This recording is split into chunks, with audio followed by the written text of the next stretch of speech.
Welcome to the Movies to Watch Before You Die podcast. My name is Gab, and I'm here with my cousin and co-host. Dylan. And it should probably be I'm here with my co-host and cousin, because in this context, it's way more important that you're the co-host than You you're the think the cousin. podcast takes priority over our cousinship? Okay, fine. And I guess what is this, like our 250th episode? Like this feels like a strange time to change It's like it. 131. Okay, same thing. And today we are talking about a movie that I have nominated as one to watch before you die. And that is oh my gosh, I meant to look this up and I didn't, so I'm gonna go out on a limb here. And so, I would have said 1995 cult classic, dare I say, starring Paul Rudd and Alicia Silverstone, Clueless. Now, Dylan, oh, what, are you upset that I switched their names? No, I'm not.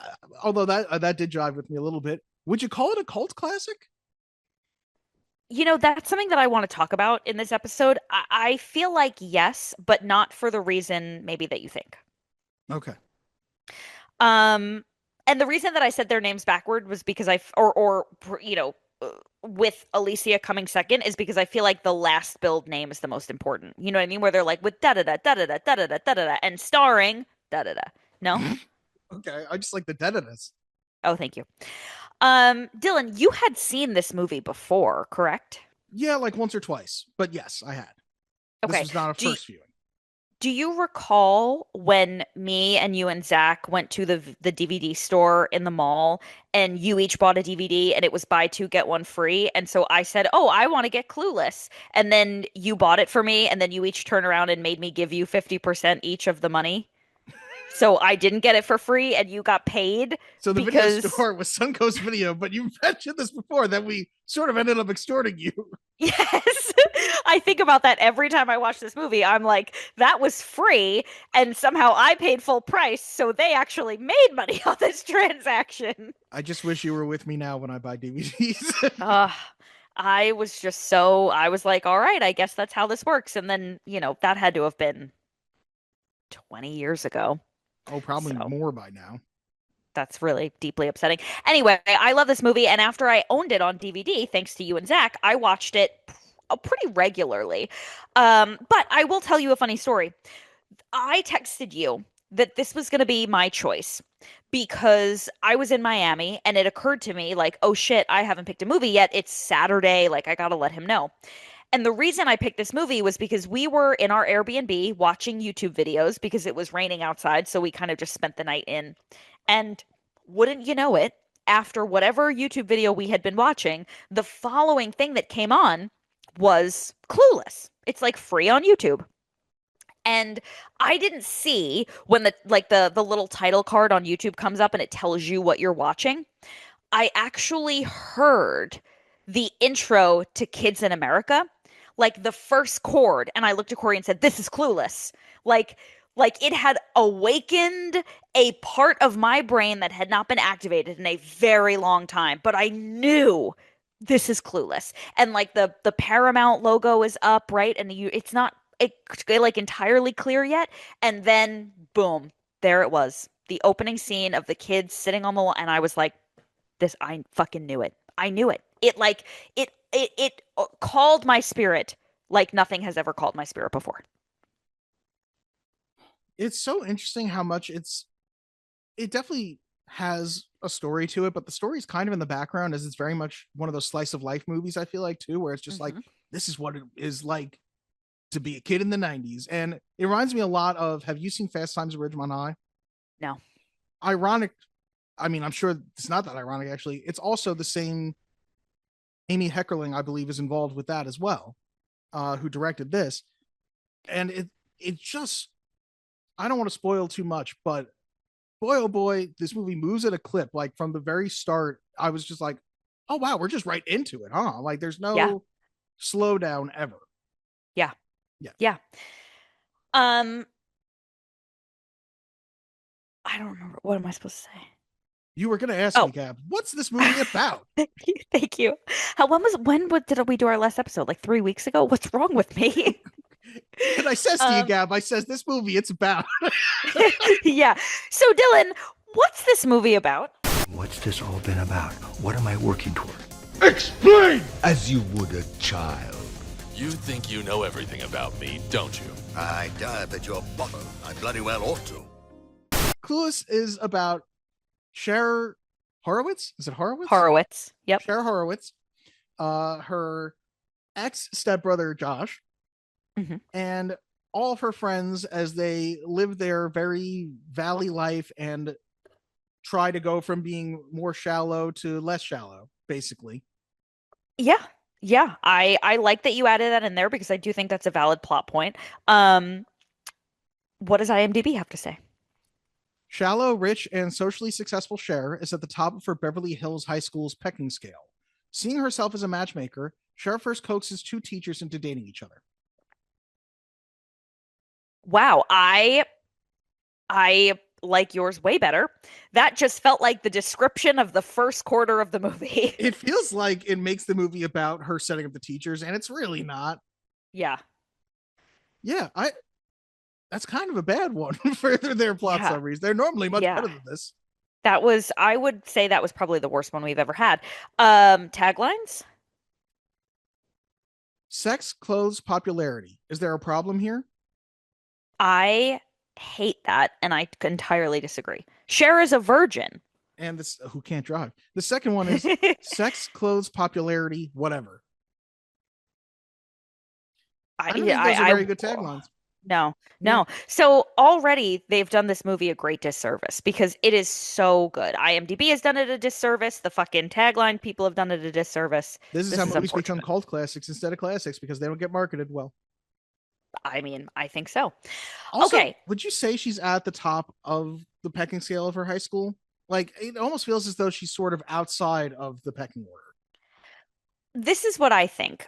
And maybe this is because I graduated from a really big high school. And so like my understanding is a little different, but I get the vibe that that school has so many different social groups that there is no one true like popular kid or popularity. Like I imagine that it just depends on who you hang out with. That was very much how my school was, where like I was the most popular girl of the art kids, you know what I mean? Like, but the most popular athlete was totally different than like the most popular, um, intellectual kid. I don't know. You know what I mean? Just to humble you a little bit, the most popular athlete is definitely a lot more popular than the most popular art kid.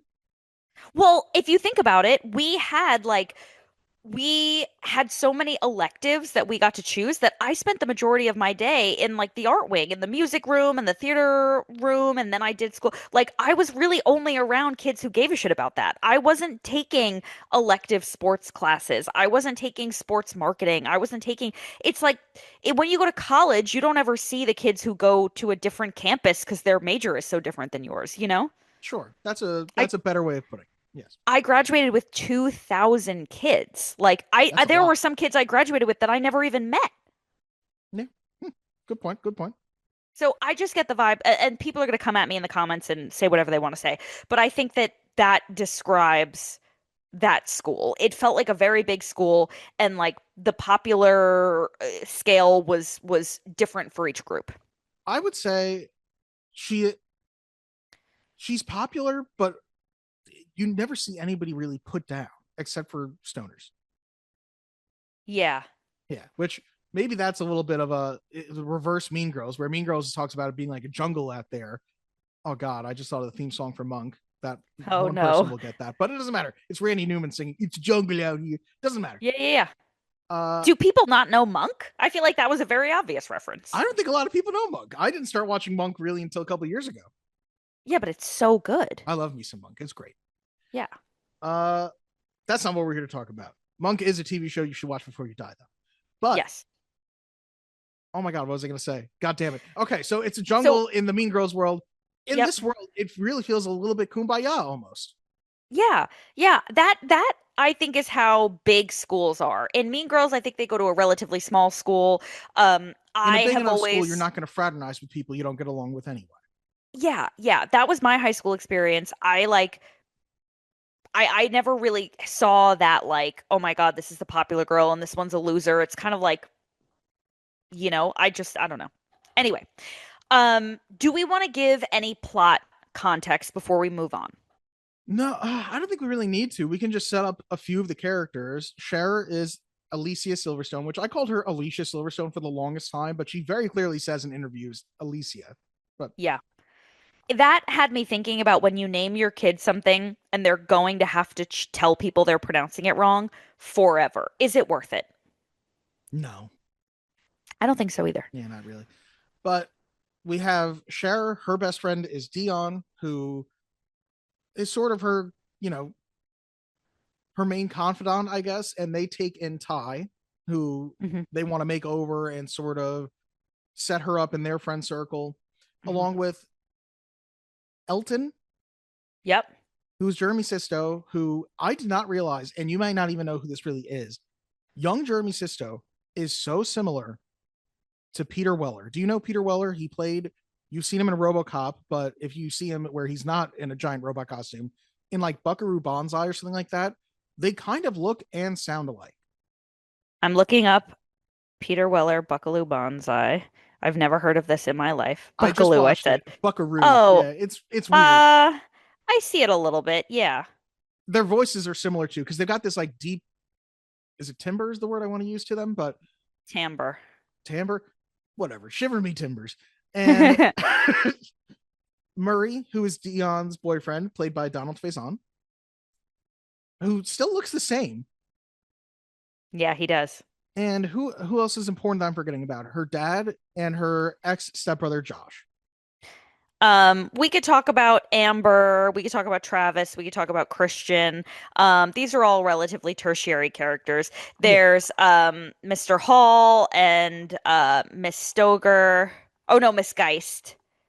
it's somewhat of an ensemble cast. Cher is definitely the main character, but there's a lot of it's a really well cast ensemble because a Yeah. lot of these people still work today. Yeah. Yeah, Yeah. Okay, so I'm ready. Are you ready? let's do it. Opinion time. In this critic's opinion, That's just like your opinion, man. Well, I have a right to my opinion, and my opinion is you have no right to your opinion. One of my favorite things about this movie is the fact that it is a slice of life movie. There is a plot. I think I would say that the plot is Cher thinks herself to be a philanthropic do-gooder. And in reality, she's pretty shallow. And everything she does is in an attempt to get herself something.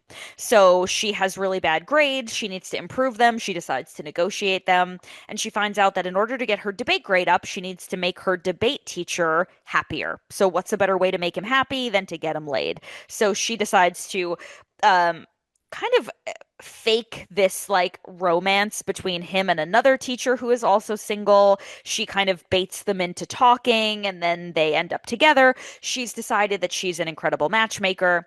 There's a new girl in school named Ty, played by Brittany Murphy. Ty, almost in like a Mean Girls way, is kind of a loser and could really use a makeover. And so, not in a Mean Girls way, Cher decides to make her up to like do a good deed, right? But in reality, it is again very self-serving. I was gonna She say though, wants it's sort of like Mean Girls if Regina George was just nice. Yeah. Yes. Very similar. Cher is a nice person. She just doesn't understand that these nice things she's doing are still self-serving. Yeah. So she makes over Ty. She, teaches her how to be cool and popular and whatever. So she makes over Ty. Ty goes from being a loser to being very popular. And because Cher now thinks that she's an incredible matchmaker, she decides to match Ty with her friend Elton.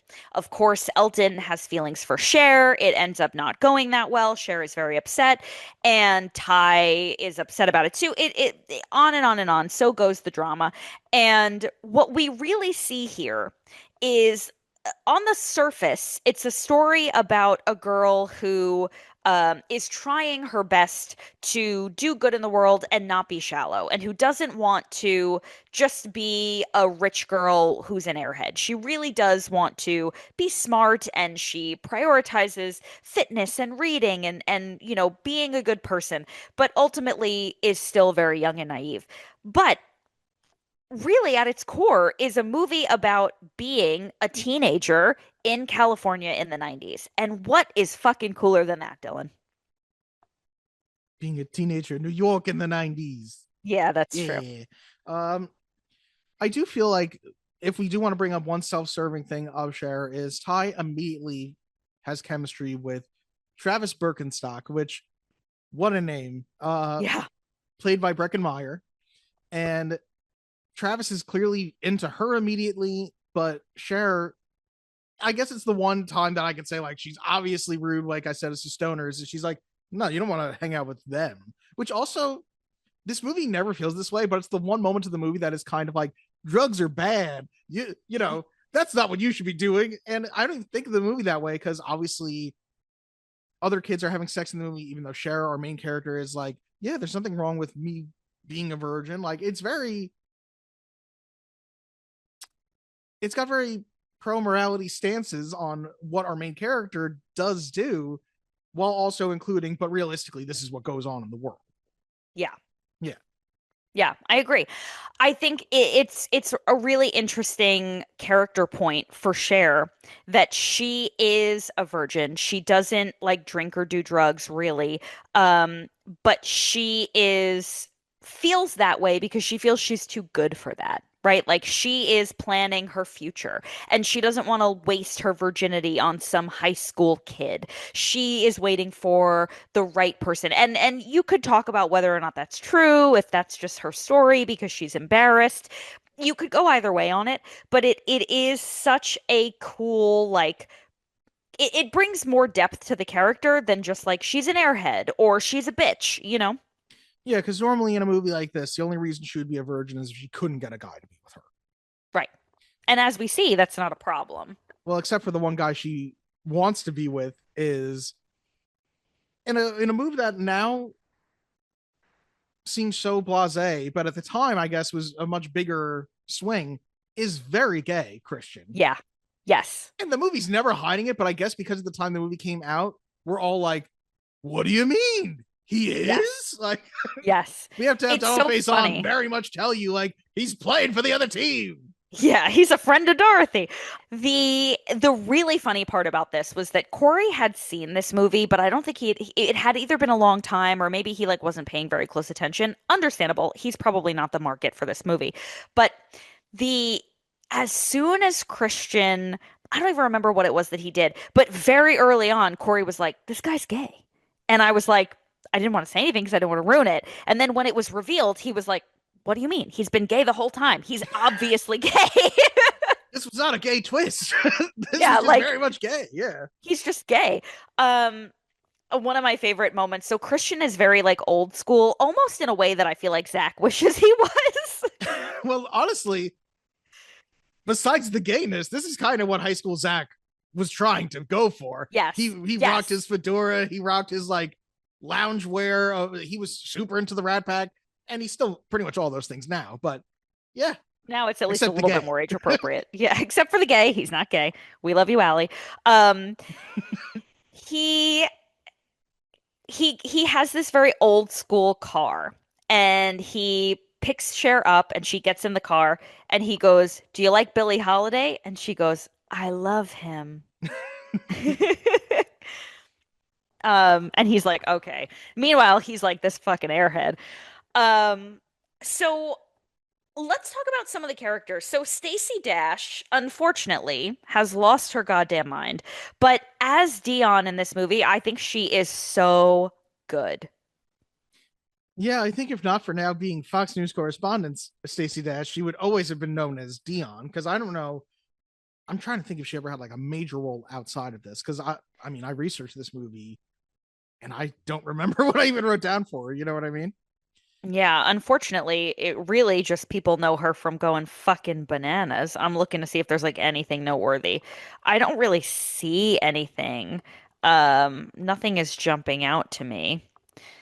She is Um, very good in this, though. Apparently, she was in something called, oh, this seems to be a documentary, Roe v. Wade from 2020. I'm sure we know what side of that she's on. Um, Unfortunately. Was she on Celebrity Apprentice? Stacey Dash? I have no Yeah, idea. I don't think so. Yeah, I'm not seeing anything that looks worth mentioning at all. But anyway, I can tell you she's been married 3 times, so I wonder if that uh is something For she's me, six politically aligned times with. was the charm. Anyway, uh how about Brittany Murphy? Brittany I was gonna Murphy. say I just looked up her IMDb because I was trying to remember was there anything big before this, and it's really just TV appearances before this. There's one movie that she has a teeny tiny part in, and I do feel like this was watching her in this. You can tell immediately she stands out. You know what I mean? I don't know if it's Yeah. a charisma thing. I don't know if it's a charm thing, but the people who stand out in this movie the most: Paul Rudd, Alicia Silverstone, and Brittany Murphy. And A maybe hundred obviously they percent just agreed. have like some of the biggest parts, but they stand out to you. You know what I mean? Yeah. Like you remember them after the movie. Yeah. Her, I don't think they ever explicitly say where she comes from as like the new kid. But I have to say, she's gotta be from Long Island. What, in reality, you mean? No, no, no. Like Or her the character is character, supposed to be? Ty, has to have come to California from New York and from like wherever the fuck our parents grew up.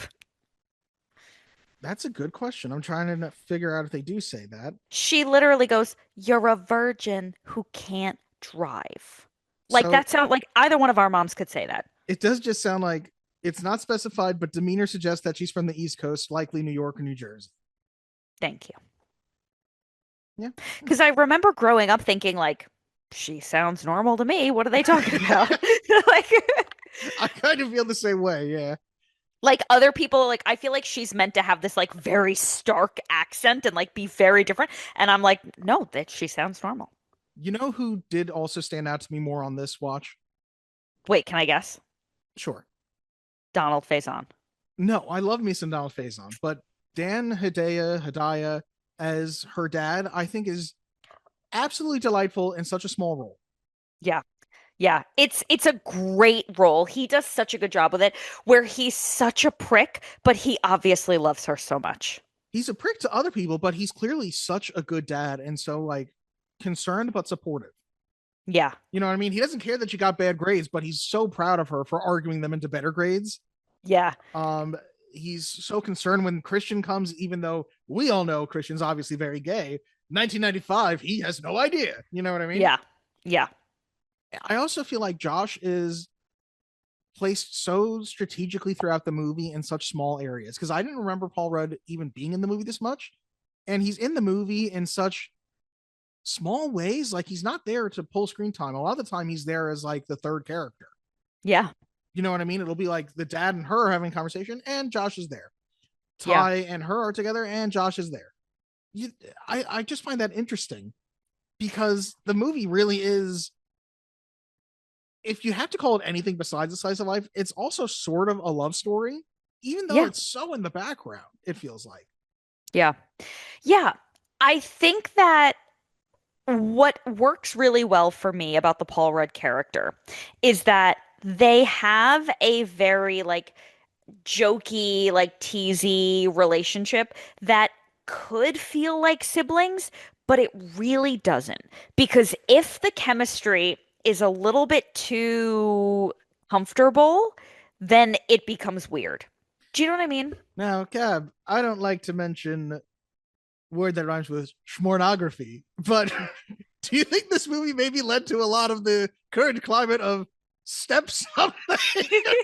Because I feel like Oh, there's a lot of Dill. that out there. I'm just saying. Not from personal Oh, experience. I'm not looking this up. it's okay. It exists and it's out there. That's all I'm saying. Are you sure you don't want to backtrack on this? You gonna put this out there on the internet? All People right. are, it's a very common thing that this exists. I don't know. I'm pleading the fifth. I think they do a really good job of making it so that they don't feel like they grew up together or they Why know couldn't each he other have really just well. been the dad's assistant? Why does he have to be her ex stepbrother? And I do appreciate this time that the movie goes out of its way to be like, he's not not a current stepbrother. The movie Yeah. said, which I really do like this line actually. The dad going, "You divorce wives, not children." I think that's a very nice line. That's very nice. Not realistic, Yeah. but nice. Yeah. Um, it's just such a weird hill for this movie to be like, Let's put this obstacle in here for no reason at all. I agree with you. Yeah. I think going into it on this rewatch, I was expecting it to be like weird, and it wasn't. It didn't feel weird. So I was like, okay, they obviously like handled this well because I was expecting to be like, and this didn't age well. No, But they must handle it well because we all accept it. We've yeah, all accepted it. It's just also out there though that we're like, yeah, they're just also kind of step siblings. yeah, and they didn't have to be because you're absolutely right. But I don't know. I guess there had to be a reason that they got to know each other so well without ever a possibility of a romantic relationship. Do you know what I mean? Like when they met, because they're obviously both attractive. So it's like if they weren't somehow related, there would immediately be a will they, won't they. But there's no will they, won't they if they can't.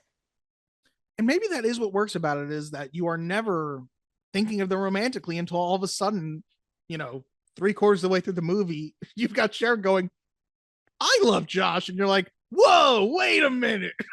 She's like, I am totally, uh, I think she says, totally, absolutely, but crazy in love with Josh. I really react to that the same way as Ralph Macchio does when he's accused of murder in My Cousin Vinny. That I'm like, she's in love with Josh. In love with Josh. Oh. And the movie does such a good job, though, of throughout, they've shown how comfortable they are together. They've shown how well they get along. They've shown they have playful fun. It's just, why did it have to put anything sibling related in there at all? It's I know. fine, though. I know. What I think they do a really good job of too is he's obviously like an intellectual. She's obviously like, a bit more on the, I don't want to say shallow, but I'm going to like shallow side. Yeah, that's part But of the point. he brings out the intellectual in her, and she brings out the more silly, fun-loving side of him. And I think they complement each other so well in that way. Very much so. Yes. And I guess I have to bring up, Gab, how much would it change your viewing of this movie if instead of Beverly Hills, this movie is set in Birmingham, Alabama? You know what I mean? Would it paint it very differently to you? I mean, it's so hard to say because then so much of the plot changes, right? Are they still rich? They're Alabama rich. I'm so sorry to anybody who, if you happen to live in Alabama, you're listening to this. I don't mean to put down Alabama.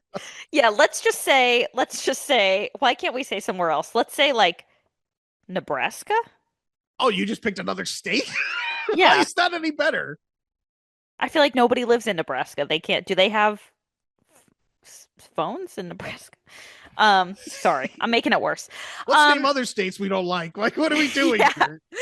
Um, I would say Listen here, you filthy Iowans.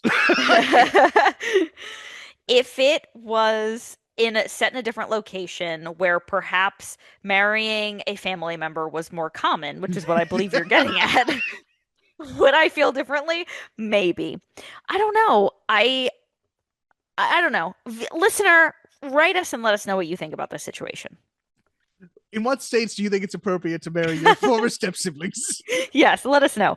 Now, more importantly, I want to know what is your favorite scene or moment of this movie? Because there is one moment that stands out to me so much that is far and away my favorite moment. And it wasn't always my favorite moment, but after this viewing, I was like, this is the best moment of this movie. Oh boy, my favorite moments. Multiple is fine. Okay, I really like the highway scene. Yep, yep, yep. You know what joke really caught me off guard that I did not remember at all?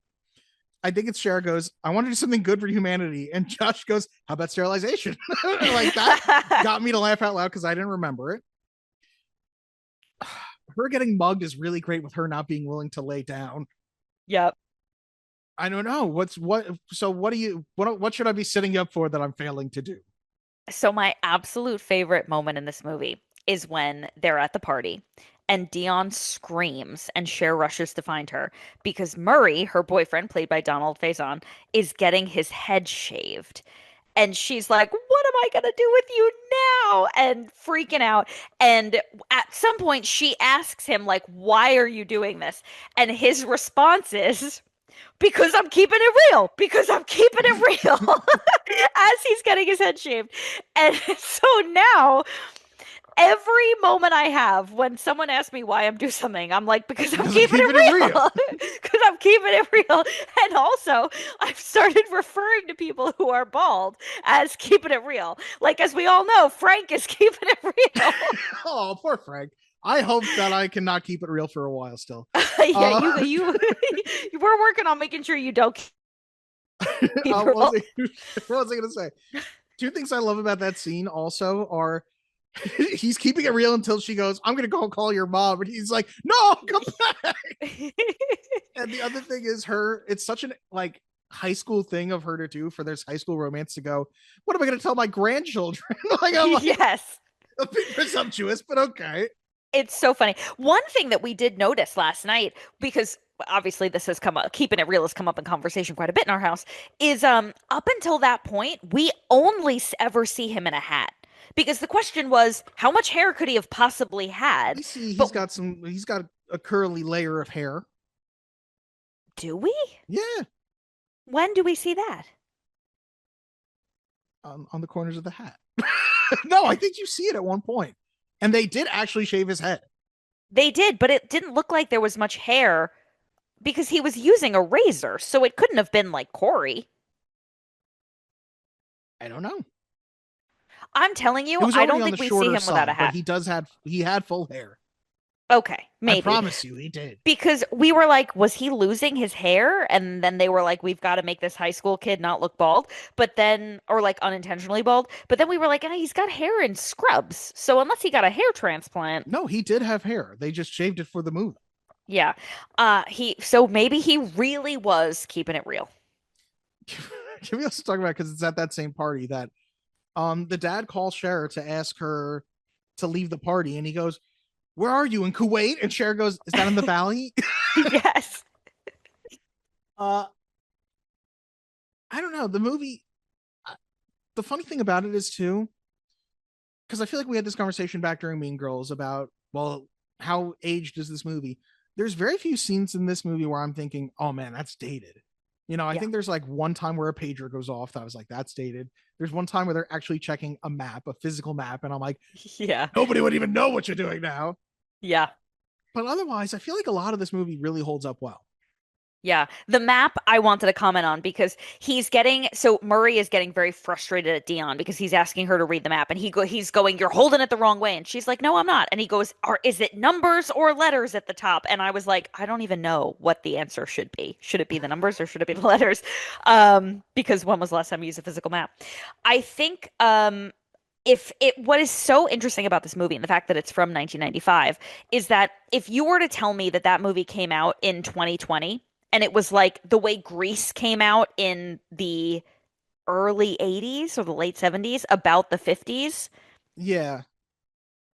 it feels like it could be that where it's like a period piece, but it was actually like pretty contemporary. I think that's a really good way of putting it, because there's also, I think the thing that's really interesting is a lot of like the slang in the movie was stuff that Amy Heckerling kind of came up with. Like she had to give everybody like a dictionary of things that she was coming up with, I think. And I think this movie ended up influencing a lot of slang terms that people were using. Like I'd never heard of people calling people a Betty or a Barney or a Monet or jeeping and stuff like that. But because it does all that, it creates this fleshed out world that feels real. Yeah. So I do think you could show this to somebody now and easily have them believe like, yeah, this is what everyone was talking like in the 90s. Totally. Yeah. And I also think that what I really like about the characters are that they're not shallow and dumb. And I think a lot of times these like very wealthy, very beautiful teenagers are depicted as being like airheads. And there's a moment where Murray calls Dion, he like refers to her as bitch, and she's like very upset, like I told you not to call me that. And he goes on this rant about how like it's a slang term that is modern in today's society that doesn't, wait. I'm sure you, thank you. He calls her woman. because I was gonna say, do you think it's bad to refer? He goes, "Hey woman, can you loan me $5 or something like that?" Oh, it wasn't even bitch. Okay. And he says, because bitch is obviously much more directly offensive, but she Yeah. calls him out and he goes, while most of the feminine pronouns do have mocking but not necessarily misogynistic undertones. Like he points out very Yep. specifically, he's like, it's meant to be playful, not misogynistic. And I'm like, Yeah. And okay. then he like rubs his tongue over his braces, like, which The is the braces were best. fake, which I feel way worse for him. Like, I'd way rather get my head shaved than have to wear fake braces for this movie. Oh my God, it was so good. But I think they're all like that, where Cher truly wants to be like they're reading two books a week, one for personal development and one for education. And, she's doing her little like buns of steel, and it doesn't feel like it's because she needs to be more attractive. It feels like she's doing it out of self-love, which is crazy because I don't know too many people who exercise out of self-love and not self-hate, but she does. Dion is constantly talking about self-improvement, and I think that it does a really good job of giving them actual like, and you could argue that the reason they have time to think about these things is because they're rich and they don't have a lot of responsibilities. Yeah. But it's so, to me, it makes it so much more interesting than, not that I think this movie is better than Mean Girls, but in Mean Girls, they truly are just out there being mean to each other. And in this case, these are actually like, they have the potential to be that, but they're actually like nice and positive and want to do good in the world. I would say the difference is Mean Girls, it feels like there's more competition against each other, whereas this movie is just about these teenagers existing and developing somewhat, which is another reason why I think this movie is so similar to, 10 to 15 years earlier. You've got Fast Times at Ridgemont High, which is such a similar thing, but it's the kids of the 80s instead. Mm. Which, God, I love that movie. But that's besides the point. You know what else just feels like a very realistic thing for, girls and boys, but I'm sure this is more girl centric. You've got Ty at one point, and it's about Elton. She's going, it's my hips, isn't it? And they ask her, they tell her you're too good for him. And she had a line that I love. She goes, if I'm too good for him, then why am I not with him? Yep. Which is such a good, I know you're just trying to make me feel better. You guys suck. Everything sucks. And that feels very realistic to like what you're going through at the time. Those are the things that you're talking about that are like, no, this is a realistic feeling world, because they're just trying to comfort her. They know that they were trying to set her up with this guy. It's not working out clearly, and they're trying to make it work. Yeah. One thing I always thought was so interesting was when Elton has a picture of Ty in his locker, and Cher kind of confronts him after they find out that he doesn't like Ty, and she goes, "You have her picture in your locker." And he goes, "I have the picture you took in my locker," because Cher took the picture. And I was like, that feels like it doesn't make sense. I wouldn't put a picture of some other dude in my locker because some guy I like took it. You know what I mean? Here's what I'll say about that. One, it's a group photo anyway. No, Two, it was a solo shot of her. Even so, then I would still say my second point was going to be, I think Cher is using that as this great justification, even though all the signs are that he's not into Ty the entire time. And three, I don't even think he's really that, like, I think him coming up with the picture you took is a good, quick response. I don't even think he's that into Cher. I think he just physically wants Cher. Like, Yeah. we never see Elton as this guy who is in love and like has a crush, anything for Cher. He just wants to play suck and blow with Cher. Yeah. Yeah, that's fair. There's a couple of moments when they're in the classroom where he puts his arm around her, but she doesn't react in a way that makes it look like it's out of the ordinary. She's never very interested in it either. Yeah. Yeah. What do you think about when they're in the car? And this was a moment that I was anticipating maybe not aging well, but Elton really goes out of his way to ensure that he drives Cher home because he's decided this is the moment that he's going to make his move. And when Cher rejects him, there's a little bit of like what are you talking about? We make sense. Look who my father is. Look who your father is. What do you mean you don't want to be with me? And I was expecting it to get like a little bit more what's the word I'm looking for? Like there to be a little bit more like pressure on her in a way that's like not, no means no. Like Like an you, aggressive pressure. yeah, yeah. And it really wasn't. Like it didn't feel like where is this going? I think he gives it like at least one attempt more than he should. But Yes. no, it doesn't do that. Instead, it lets him be a bad guy by being like, well, fine, I will leave you in this bad part of town. He does Yeah, just straight up yeah. abandon her. Yeah. Which something I noticed upon this time is eventually she gets mugged. She calls Josh to come pick her up. And she never tells Josh where where she is precisely. She names a neighborhood and he's already like, I'm on my way. You know what I mean? Yeah. I just think that's funny. Obviously, the movie's not going to have her stop to be like, let me get the address for you. Yeah. I do enjoy, though, this mugger who clearly seems not to be joking around here, but he's like befuddled by her. Yes. Yeah. Well, she's like, I don't want to, like, you're gonna ruin my dress. And he's like, I don't care, I'll blow your fucking brains out. And she's like, but my dress. I do like, I think she just makes a noise. I think she just goes, Yeah. "Ah," which is very like Lucille Ball almost even. Yes, I Yeah. totally agree. We haven't discussed Wallace Shawn at all. Wallace Shawn, the character actor of character actors, man. Like just a delight and so good in this. One thing about Wallace Shawn, and if you don't know who we're talking about, a quick Google search you'll go, oh yeah, of course, Wallace Shawn. I've seen him in everything. Wallace Shawn does an incredible job. He is so identifiable. It is like not even fair. It's like you could pick him out of a lineup if you lost your vision and your hearing and also your hands. I'll say Like one you'd be able word to be and you like, should that's know Wallace Wallace Shawn. Shawn. Inconceivable. It's inconceivable. Yes. Um, I guess he does. It's not a lisp. It's like wet. It's like inconceivable. Inconceivable. He's like Yeah. Sylvester the Cat a little bit, is that how you're painting him. Yes. Yeah. Yeah. So Wallace Shawn does an incredible job of making all of his characters feel really different, even though he is so clearly that guy from that thing. Yeah, that's a good way of putting it. Is even though he's always himself, like he's not going to change, you never lose the character to him. Yeah, it never feels like, Isn't that the oh, mark of a great character actor, though? yes. Yeah. Yeah.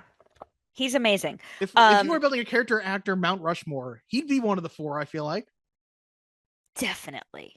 Him Who and like else would Steve be on there? Buscemi are clearly up there. Yeah. I feel like Ned Ryerson, Stephen Tobolowsky, great Stephen character actor. Dablowski. Yep. Yeah.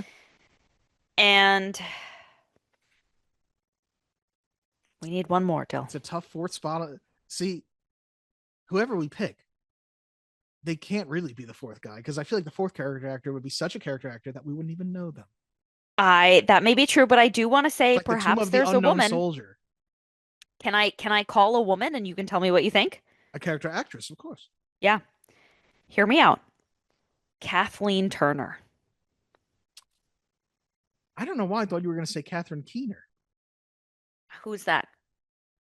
The biggest role that I feel like I think of her from is she's the lead of opposite Steve Carell in The 40-Year-Old Virgin. I've actually never seen that. Really? Yeah. Oh God, I feel like there's got to be somebody else great though. Maybe Toni Collette. She's a good character actor. Oh my God. So I'm looking up the greatest character actors of all time, and number 23, Stephen Tobolowsky. Yeah. Oh, he should be higher than 23, but that's fine. Wait, who do they have as number one on this list? I'm looking. I'm not seeing anyone I recognize. Oh, Abe Vigoda. Okay. He's in Breaking Bad. He is.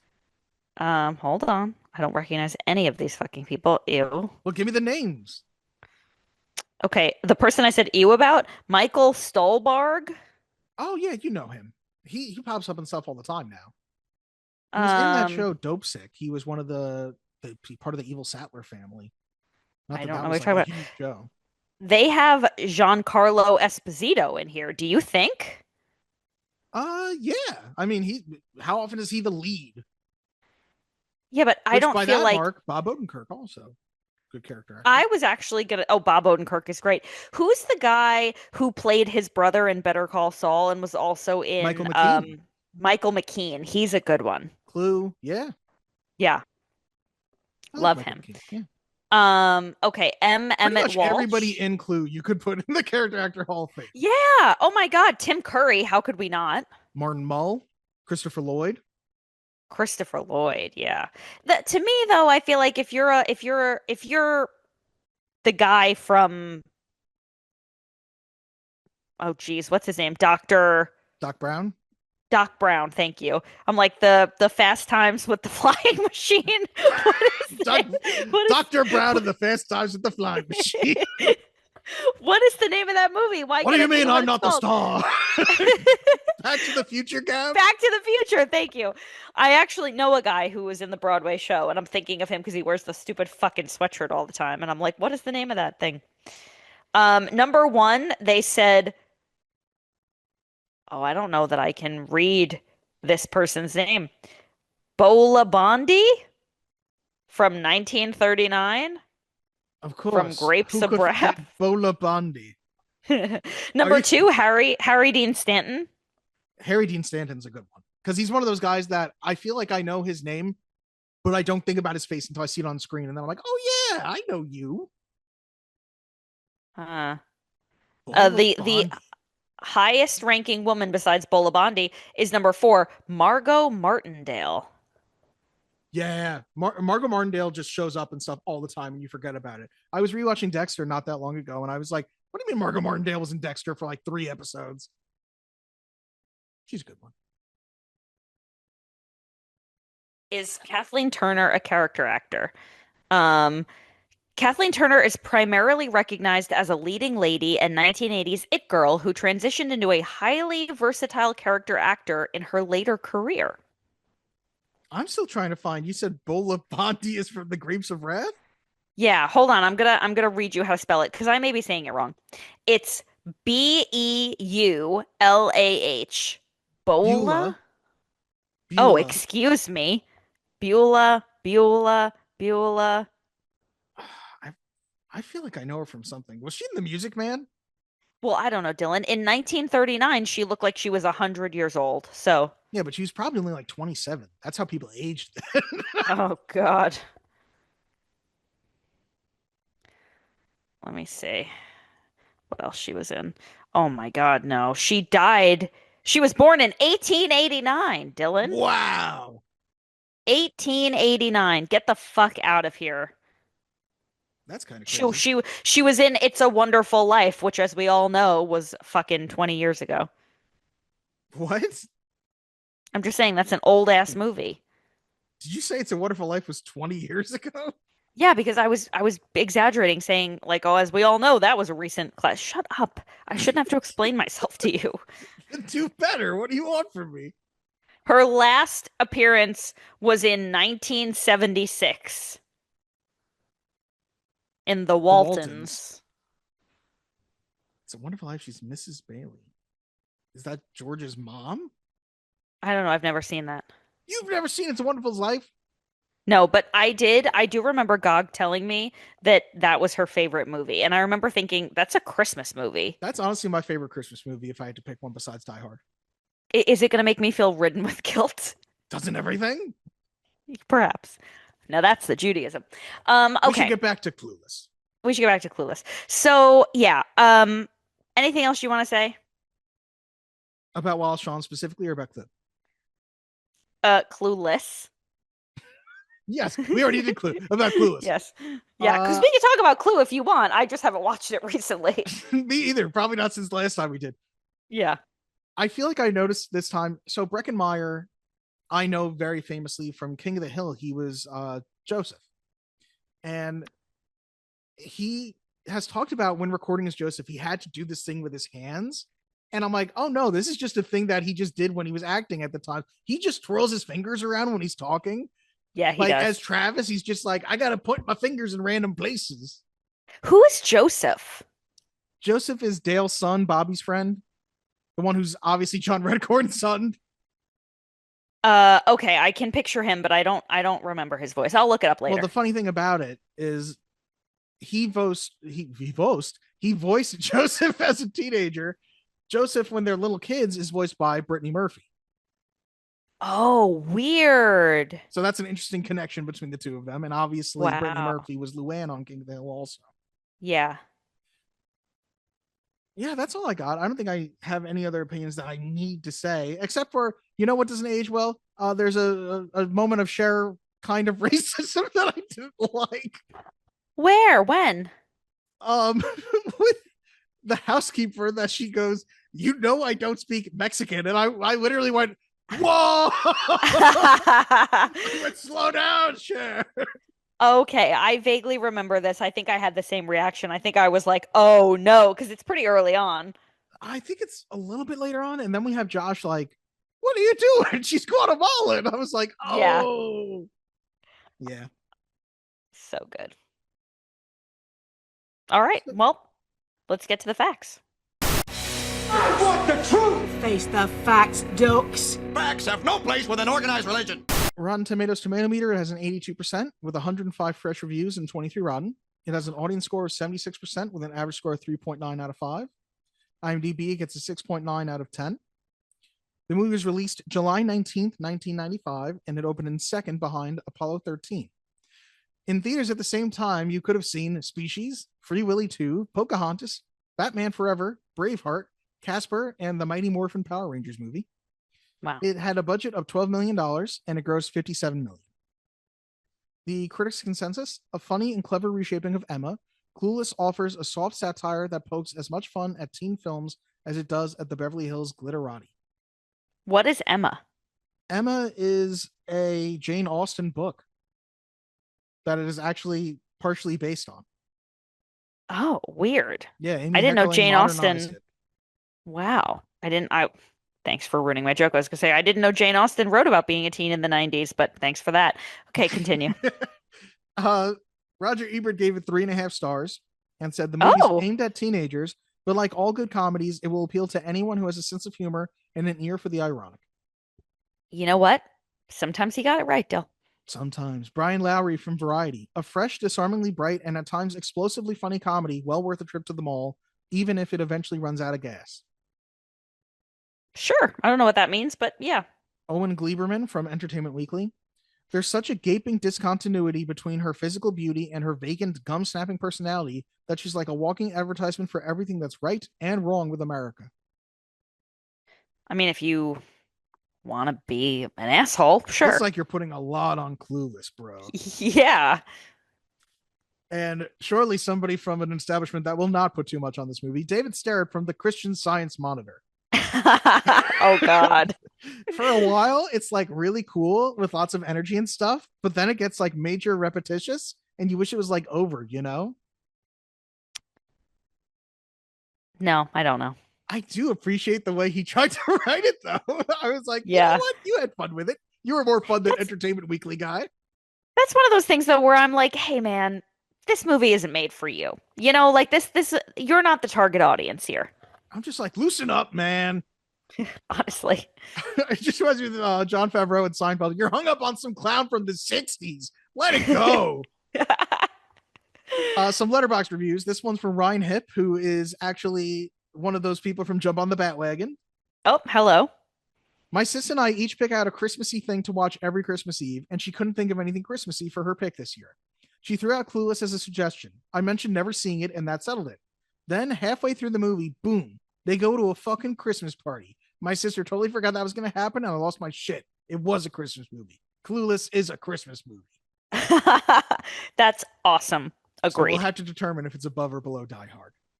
Oh, definitely below, but I'm glad you said it, and I don't have to. yeah. Logan Kenny said cinematic comfort food, which I Oh, love yeah. as a term. I think Yeah. that is a good point. Using it. Adam Bolt said mild family relations are okay if it's Paul Rudd. So maybe it's You not about the know? state. Maybe it's about the Paul Ruddness. Yeah, yeah. How close or far are they from Paul Rudd? 100%. And last letterbox review from Aaliyah. When Cher realized that she burnt her food and her kitchen was filled with smoke and then proceeded to do nothing about it, exactly how I react when I realize my life is a mess. We love dumbass representation. That is, I love when he goes, "Oh, honey, you baked." Um, he has he is just so like I guess oh God, you're gonna have to cut all of that out. I feel like the older that I get, the more that I understand how everything Christian sh said was like so canned and rehearsed. And it's like, yeah, of course he's fucking dressed like he belongs in the Rat Pack and he's like walking around like this. He's full of shit. And also that's why, he's trying to not be perceived as gay because he's everything he does is like forced. You, Sorry. do you think? Because I somehow think it makes him seem even gayer. Yeah, maybe. Where was I? So the movie was directed by Amy Heckerling, who also directed Fast Times at Ridgemont High, National Lampoon's European Vacation, and Johnny Dangerously. I fucking love that movie. Okay, two questions. Number one, have you rewatched The Birdcage? Not yet. I own it now, but I have not rewatched it yet. Okay, good. Number two, are you willing to rewatch Johnny Dangerously? Do I have to? I guess not. As far as mafioso spoof comedies, once you've seen Mafia, this does not compare to Mafia. That's my feeling. Okay, fine. Fine, fine, fine. And then are you willing? How many vacations have we watched? Christmas and regular, right? So we still haven't done Vegas and we haven't done European. Do we have to? I mean, perhaps one of them will make it. Is this not a case of diminishing returns? I feel like, but okay. Neither Not of for my me. Muppets made it. I'm just saying. Well, pick better Muppets. Pick better vacations. So the screenplay was written by Amy Heckerling as well, who also wrote Look Who's Talking, Look Who's Talking 2, Loser, Vamps, and Fast Times at Ridgemont High. The movie stars Alicia Silverstone as Cher, who you may know from Batman and Robin, Blast from the Past, and Begonia. Paul Rudd as Josh, who you may know from Ant-Man, I Love You Man, and Anchorman, all the bands. Dan Hedaya as Mel, who you may know from The Usual Suspects, The First Wives Club, and Alien Resurrection. Brittany Murphy as Ty, who you may know from Just Married, 8 Mile, and as Luann on King of the Hill. Stacey Dash as Dion, who you may know from the Clueless TV series, Renaissance Man, and Gang of Roses. Donald Faison, who also appeared in the Clueless TV series, as Murray, who you may know from Scrubs, Remember the Titans, and Josie and the Pussycats. Yep. And Breckin Meyer as Travis Birkenstock, who you may know from Road Trip, Rat Race, and as Joseph Gribble on King of the Hill, also starring Wallace Shawn, Julie Brown, Jeremy Sisto, Elisa Donovan, and Justin Walker. Do you want to hear some fun facts? I'm so excited.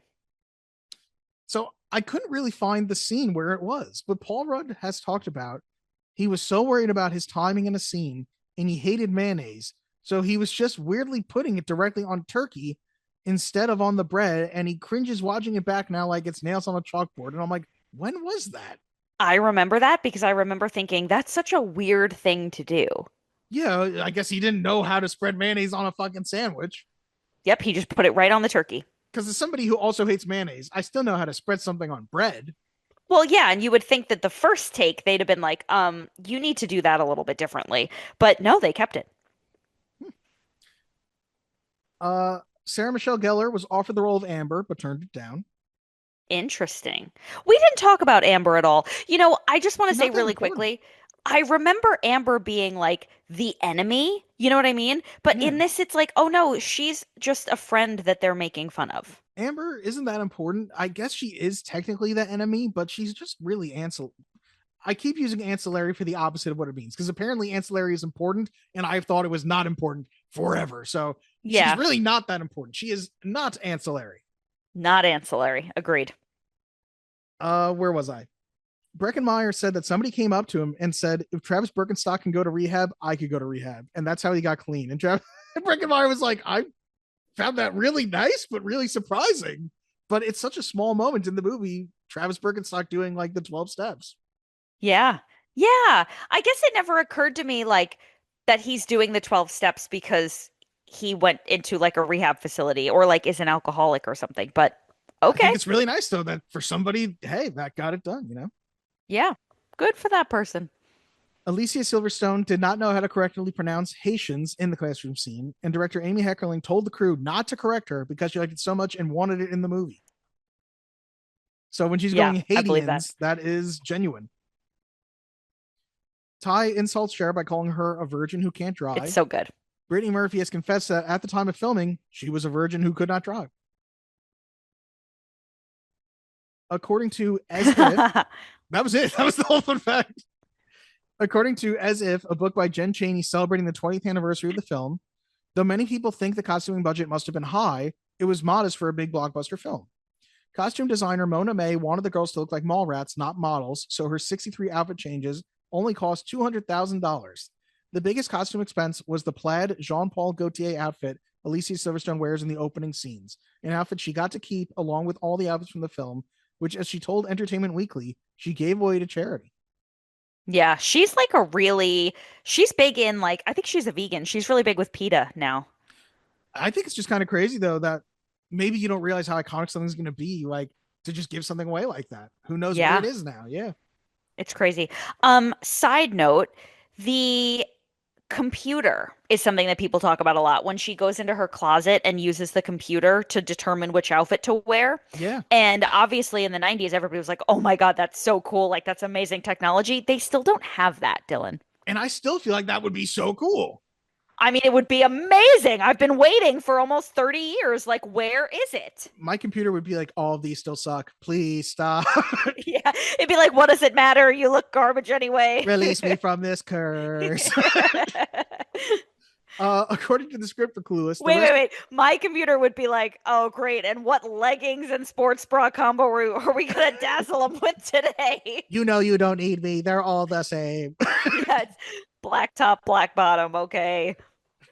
According to the script for Clueless, the restaurant scenes were supposed to take place at California Pizza Kitchen, but when the CEO of the franchise read the breadstick penis jokes in the script, they would not allow filming to take place there. Oh, what breadstick penis jokes? I don't know. I don't even remember that. I wonder if it's something that got cut by the time we got to the actual movie. And I'm like, That's that was enough that crazy. they were like, we don't need this exposure. Meanwhile, they definitely aren't even around anymore. Meanwhile, the White Castle dudes were like, this stoner movie seems cool and it's not putting us down.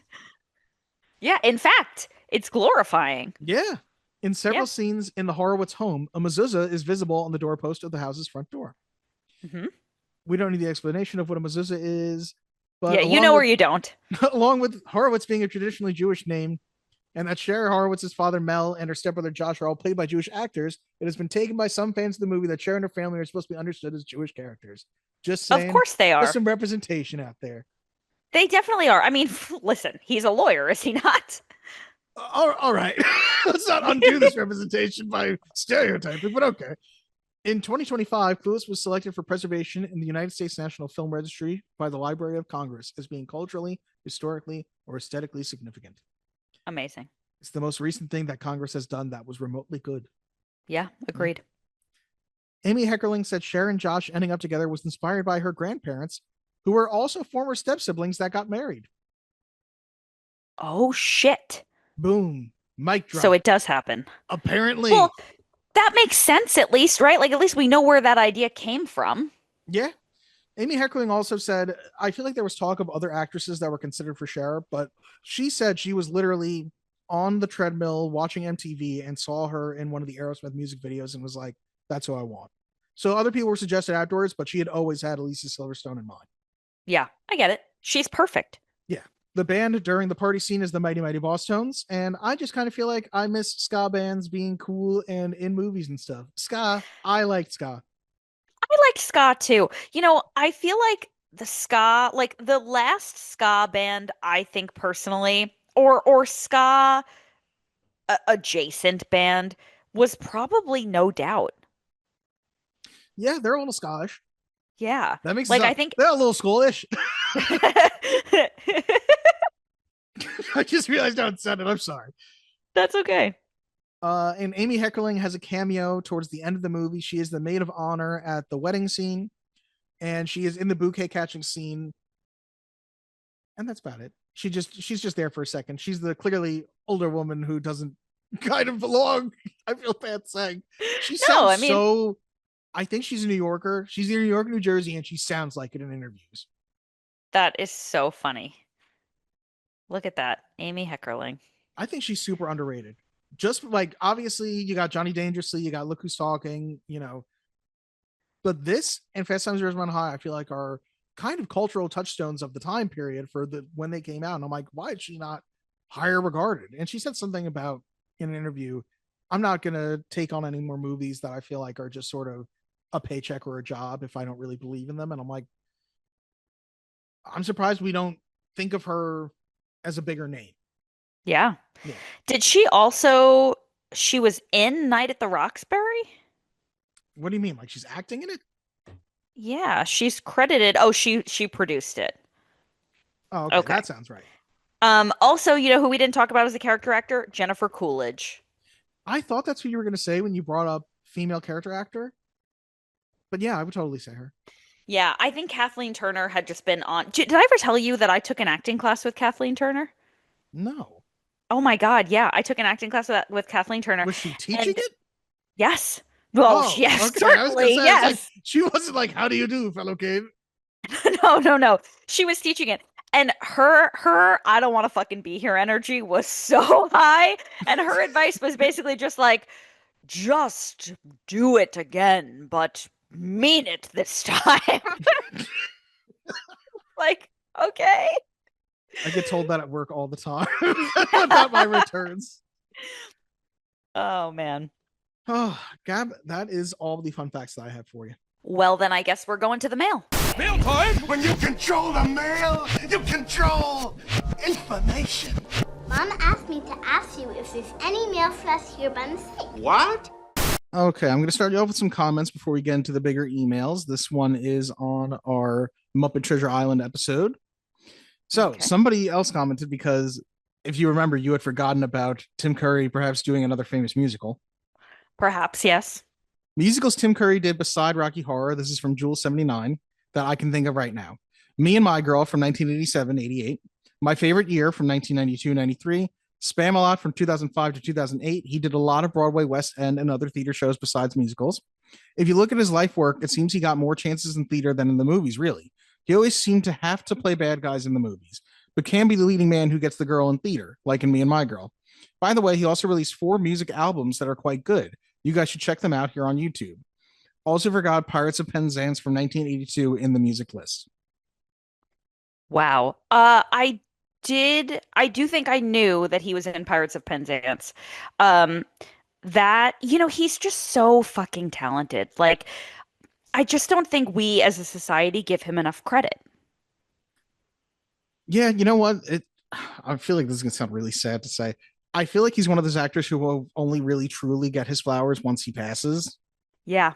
Oh, 100%. I completely agree with that because he's done so many incredible things. And I think the public consciousness really only knows him for one or two, right? Like Yeah. Rocky Horror is sort of a cult classic. I think Clue is a pretty big, cult classic, would you say? Or just regular For classic? some younger people, the Wild Thornberries.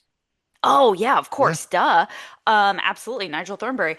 And yeah, I just feel like excuse me, he's still alive. Just a really, really like triple threat of a guy, One of the greats. I was about to go back to, I know you and I had talked about, actually, we're going to be talking about that in the future episode, or is it in this Clueless episode? In this Clueless episode, we'll be talking about the character actor Mount Rushmore thing. Yeah. But he's not really a character actor. He could be the lead. You know what I mean? Like, Oh, yeah. yeah, he can't be on actor Mount Rushmore because he's too famous. Yeah. And we have one other comment here from Bobo the Redneck Rescue Pup, Oh, hello. who just stopped by Sam the Eagle's special moment short video to say Muppet Treasure Island, one of my top 10 movies of all time, which is a Wow. bold statement. Yeah. Yeah. And that's coming from the guy who a, suggested it as a movie before you die. That's a questionable comment, but I respect it nonetheless. I do respect it as well. We have an email here from Legacy Allen. Muppets be like. Oh, hi, Legacy. So Legacy says, my Jim Henson hyperfixation may be worn out now, but damn is it a joy to see any Muppet material. The one guy that acted like he shouldn't even know about the Muppets because he's, quote, an adult, feels like a dose of negative charisma, I won't lie. Just hard to imagine a world where the Muppets don't give a little bit of magic to someone's day, even if it's not generally your bag. On a semi-related note, small story of my brain malfunctioning, I had a loose memory of a video of the Swedish Chef singing Chandelier, and the data got rewritten in my brain so badly that I thought it was actual Muppet material. Something was very embarrassing once I clicked it in for the first time in a decade. There's a YouTube link here as well. And there's an ad for Chewy here as well. Chewy will do an ad for you if you're willing to sponsor us. Like, just to be clear. It's called Shirt. I'm going to stop because I'm not going to be able to play it with the audio. It's called Chandelier. I was going to say, I like thought I had seen that. I don't think I've ever seen that, but you know what? I'm going to watch it at some point after this. You have to. And then they just added on. I wonder if Resident Evil 9 is still hot enough that it's still algorithm friendly to suggest the original Resident Evil movie also. Which we should add that to our list of suggested movies that we may get to at some point down the road. Sure. Have you seen the original Resident Evil movie? Do I look like someone who's seen the original Resident Evil movie? You look like an asshole. The answer is no. All right, fine. We will move on. But Legacy, thank you for your mail. Legacy, thank you so much. And also, the initial portion of Legacy's email, was that suggesting that I am No, a I had black-hearted? mentioned that somebody had said that they didn't know any Muppets when asked about it when we were recording the episode. So that's who they were talking about, not you. Okay, good. I was like, I know the Muppet. You're unfamiliar, but not unaware. Yeah. And you're come on, now give me- fairly familiar, at least, you know. Oh, yeah, absolutely. I mean, I had seen the Swedish Chef doing Chandelier. Did you watch that Muppet ABC show yet? Not yet, but I promise you it is on the list. We'll get to it. We'll get to it. And we have one more email from our Canadian correspondent, Kyle. What's up, Kyle? From the Film Realist. Gab, Dylan, I know that you thoroughly enjoy a question just on the spot where you have to think about it in silence. Here we go. And while I could stop doing that, I've decided I'm not going to do that. He's really giving very liked William the Shatner right now. nostalgia and the conversation around Dumb and Dumber. It's interesting to see what Gab's perspective has been on different Jim Carrey comedies, but it reminded me of specifically growing up in the 90s when there was a lot of more raunchy comedies with the birth of American Pie and kind of all the imitators of that. Is there a comedy from your youth that you think you saw way too young? I remember seeing portions of Porky's and being like, what is going on?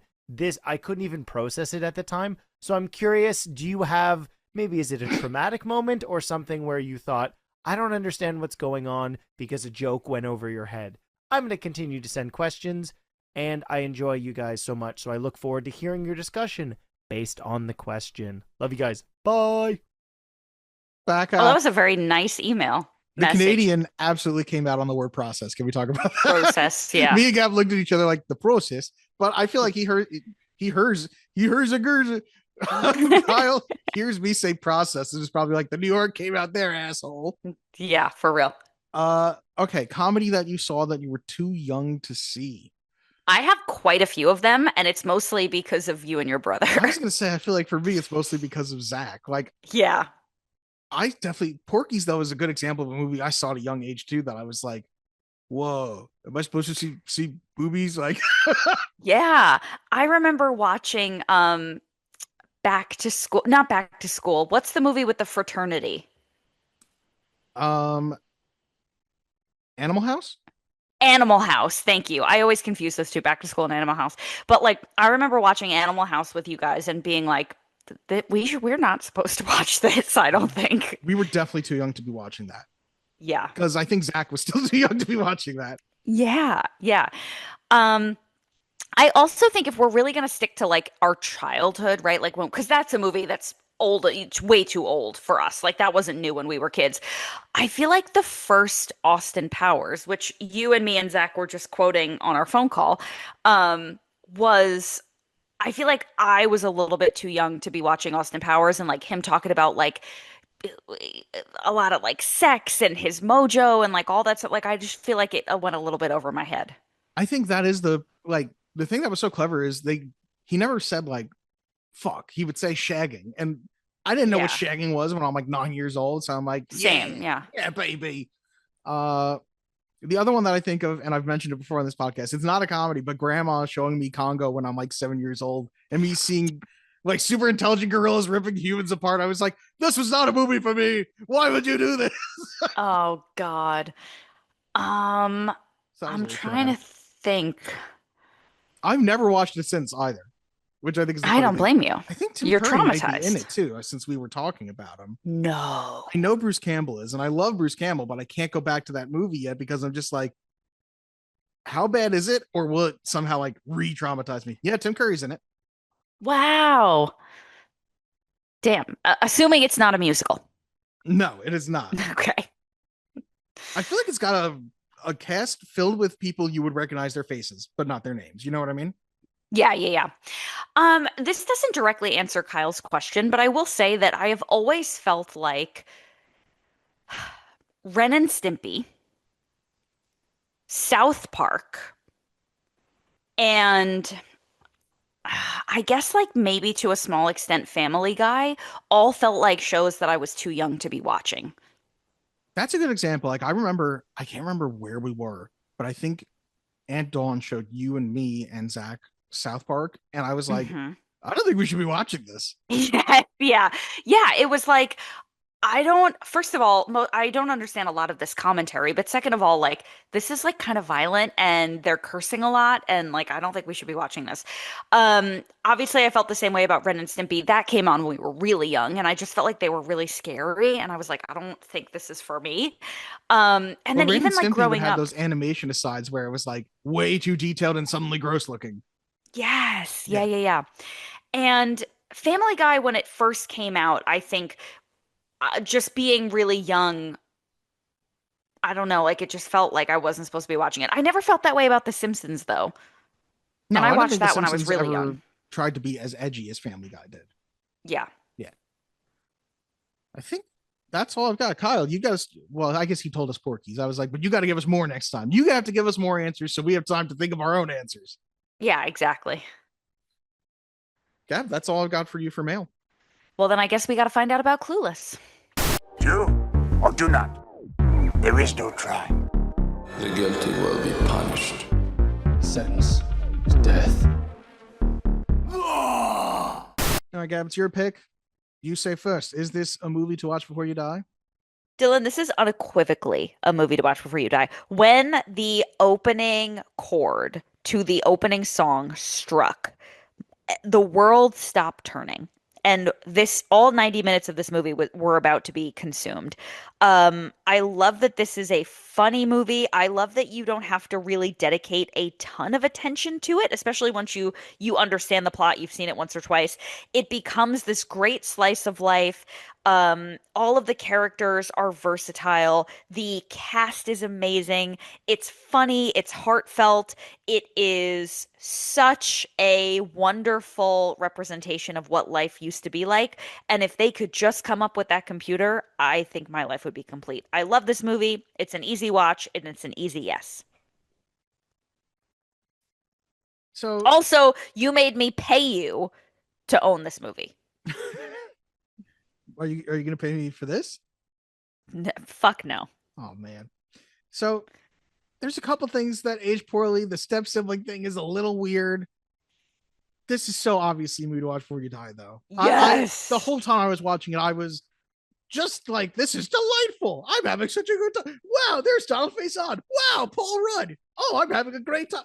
There was not 5 minutes that went by that I was not smiling, laughing, having a good time. Yep. That's all you can ask for from your comedy. You know what I mean? That's it. It just works. And it's got such a dynamite cast, I feel like, for the time. Yeah. I mean, pretty much everyone is still working except Stacey Dash, who has worked a different path. I don't think Alicia Silverstone still works. She does. She was just in Begonia last year, which she didn't have a huge role in it, but that was a Best Picture nominated movie that she was in. Should I see that? Is it worth it? Nah, I don't think so. I mean, I think like 85% of the movie is great, and then it lost me. Okay. But what's his face? Jesse Plemons? God, that guy's good. I like him. I liked him from Breaking Bad. He's really good. Is he a character actor? What? Is he a character actor? I mean, to me, he's only played two characters, the Breaking Bad guy and the Begonia guy. And I don't... Game Night you saw him in. He was the cop. Oh, he was great in Game Night. Oh, he was in Game Night. Wow. I watched Game Night before. How would that be profitable for Frito-Lay, Gab? Oh my God. That is so true. Okay. He is, yeah, he's a character actor and I love him. I probably should have been nicer to you about that movie. Oh my God, thank you so much for saying that, because I rewatched it somewhat recently and I was like, this is a banger. A fucking banger. I think I watched that movie at like 6 o'clock in the morning over the course of 2 mornings. So it was not your fault. I do feel like there are totally movies of each other's that we rewatch and we're like, I'll rewatch some of my own movies and I'm like, yeah, that's more of a I love that movie, but I get it. And then I rewatch some and I'm like, nah, we were both too harsh then, man. This was great. Yeah, it was just a different podcast then. I do think we should do a revisit episode, but that's neither here nor there. I concur. Well, all right. Should we say the things we say at the end of this? Oh, should we say what movie we're doing next since we already know? Dylan, that's between you and your God. I didn't think faith needed to be brought into it, but okay. The next movie, we're doing another in-theater movie, which we haven't done since The Naked Gun. Yeah. No, Freakier Friday. Freakier Friday. We are going to be doing Project Hail Mary, and Gab hasn't seen it yet, so I'm going to say nothing else about it. I don't really know what it's about. I just know that there's an alien. Good. That's all I want you to know going into it. I know amnesia plays a role as well. Is she a character actor? Do I know too much? Because the best movie experience of my life was when I went into Sinners and didn't know what it was about. No. I'm ignorant enough. Yes. Okay. As I know. Always, Gab. Okay, fair. I know he gets amnesia and there's an alien, and I think he like saves the world or something. Stop trying to get me to tell you more. Okay. I just want you to tell me that I don't know anything. You don't know much. Okay. Say the things we say at the end. Okay. So, dear listener, thank you for making it this far. You will find in the description our link tree, which has links to a bunch of stuff, including our friends at the Hall of Pods podcasting network. You'll find a link to our merch store where you can buy Movies to Watch Before You Die merchandise. There will be a link to my Venmo where you can send me your appreciation. There's a link to all of our social media and a bunch of other really cool stuff. You can feel free to write us an email. You can send us an email. We will read it with our eyes. It's going to be sent to movies to watch before you die @gmail.com. You can also send a voice note. You can send a drawing. You can send questions, comments, concerns. You can pretty much send whatever you want as long as it's not anthrax, which would be hard to send via email. So I'm sure we're fine, but I just want to cover my bases. Anthrax would be such a good drag queen name. I'm just saying.